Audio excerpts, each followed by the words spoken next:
Ave Maris Stella.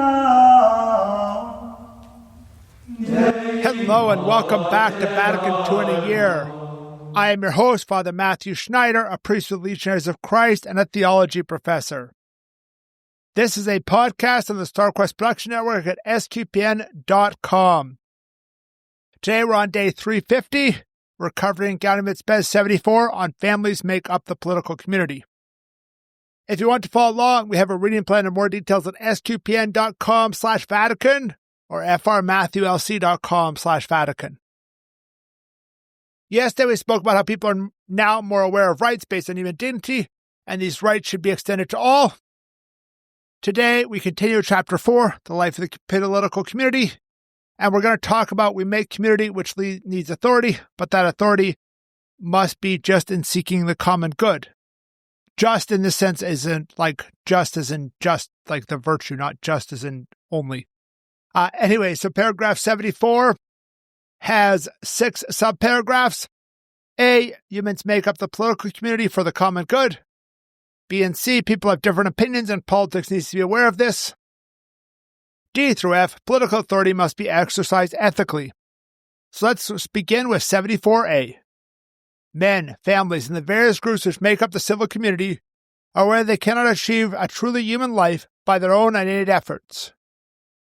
They see the need for a wider community, within which each one makes a specific contribution every day toward an ever broader realization of the common good. For this purpose, they set up a political community according to various forms. The political community exists, consequently, for the sake of the common good, in which it finds its full justification and significance and the source of its inherent legitimacy. Indeed, the common good embraces the sum of those conditions of social life whereby men, families, and associations more adequately and readily may obtain their own perfection. So as we analyze this subparagraph, we have to start off by remembering the Church has not set one specific form of government as the only form of just government. Instead, she sets a bunch of principles of what is a just government. This paragraph begins talking about how we build up that community through local, like families and individuals and things like that, right? It says men, but really individuals, right? And that is really how we build up. So it is this conglomeration of different people. Now, obviously, we have some societies within a society, other groups like my own religious community or things like that. But society ultimately is based on these individuals and these families, not something in itself. It's not a substance in itself. It's not something that exists on its own. It's something that exists by virtue of all of us joining together. And remember, the family is the basic unit of society as understood by the Church. So that is the first thing, joining together. Those of us who aren't in a family in that sense, like, we're adults and we aren't married or anything, we're still a unit there. So we come together needing that more fulfilling life.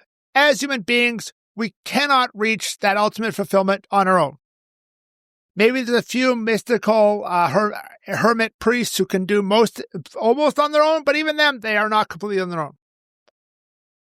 And in any community, each needs to contribute to the common good. Each needs to help out in the community. We see this in religious community where even those of us who have other, my quite advanced responsibilities, myself, I'm teaching in the seminary, I'm still responsible for keeping part of our house clean and things like that. I'm still responsible for helping to set up certain meals and social things for the community. And that's important. And our political community comes from these kind of conglomeration of individuals and families. The second half of this subparagraph really talks about how political community exists for the sake of the common good. It doesn't have an end in itself. Its end is outside of itself, the good of all the people, the common good of everyone, right? So this is our reason for existing. We embrace issues of the common good. We cannot, as a society, as a political thing, embrace things contrary to the common good. For example, as politics, we can't embrace abortion or gender ideology. And we need to embrace things that ensure that everyone has food and shelter and clothing and all those things. So, moving on to 74 and B and C. These two paragraphs talk about people have different opinions, and politics and political authority needs to be aware of these differences. B. Yet the people who come together in the political community are many and diverse, and they have every right to prefer divergent solutions. If the political community is not to be torn apart while everyone follows his own opinion, there must be an authority to direct the energies of all citizens towards the common good, not in a mechanical or despotic fashion, but by acting above all as a moral force which appeals to each one's freedom and sense of responsibility. It is clear, therefore, that the political community and political authority are founded on human nature, and hence belong to the order designed by God, even though the choice of a political regime and the appointment of leaders are left to the free will of the citizens. That last sentence alone was paragraph C. I think I forgot to say C there. Subparagraph C, I mean. So people have different opinions, and it's fine to disagree on prudence. There is no kind of what should be the tax rate? There's no Catholic answer. Now, having no taxes whatsoever, no way the government raises revenue has issues because the government needs to have some way of raising revenue. Having, 98% tax or something also has a problem, but exactly where they are and which services provided by the government versus relying on private enterprise is something where Catholics can freely disagree. Catholics can freely disagree how many parks they should have in their town or something. There's no absolute rule for those type of things. And what do? We generally, in any kind of political system, we set some kind of authority which can speak on behalf of the common good, who is delegated that authority by the population to speak on behalf of the common good.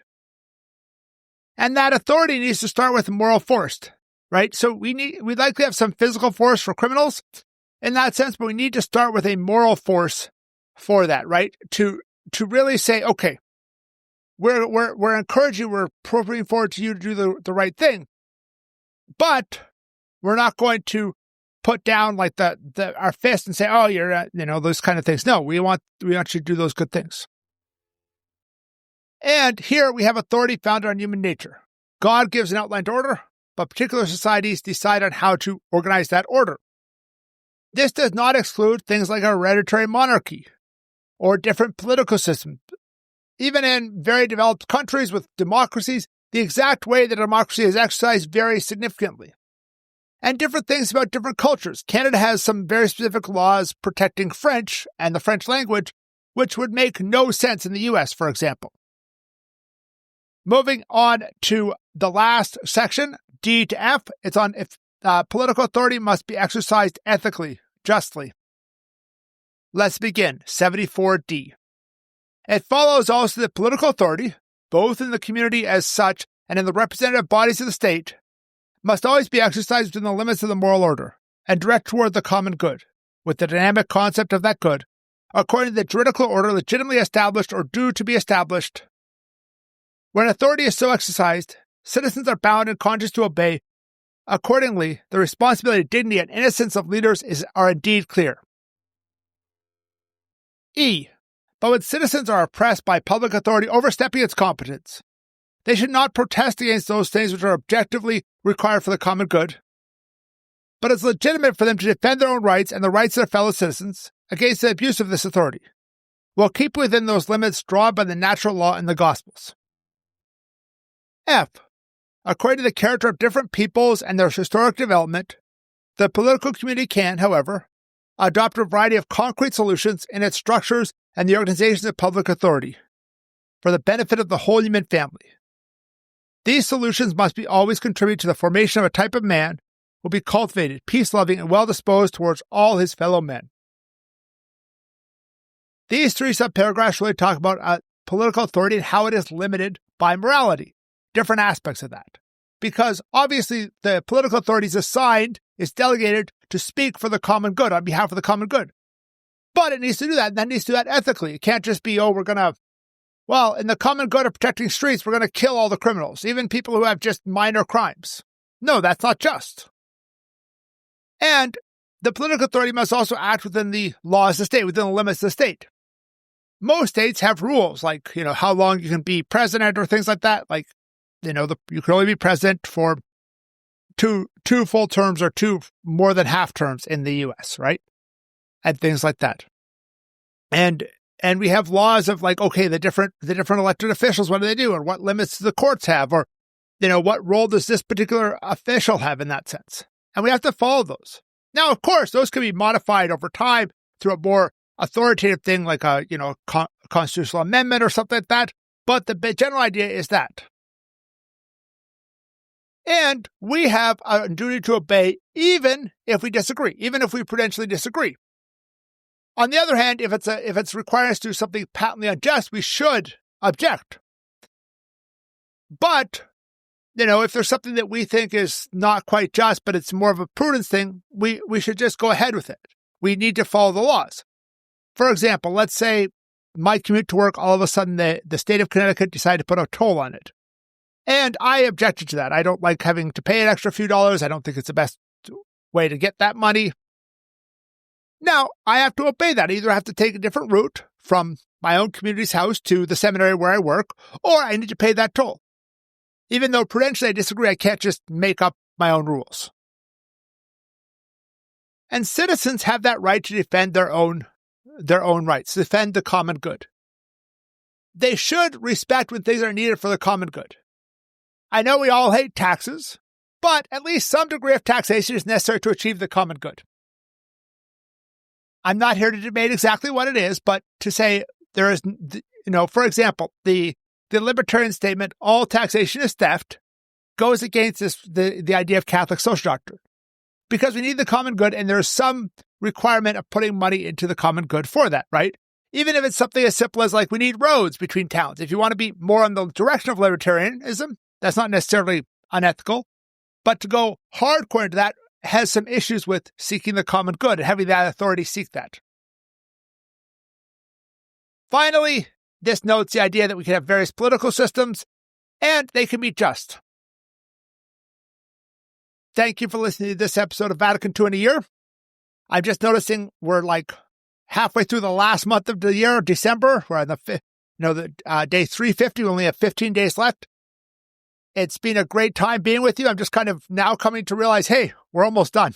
So anyways, this is a listener-supported podcast, and you can donate to help StarCross Bruce It and other great podcasts at sqpn.com/give.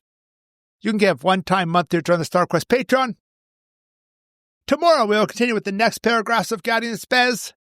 That's paragraph 75 on It's Good to Have Judicial and Political Structures for Man. Please join us then to learn more about Vatican II, which can provide a blueprint for the Catholic Church.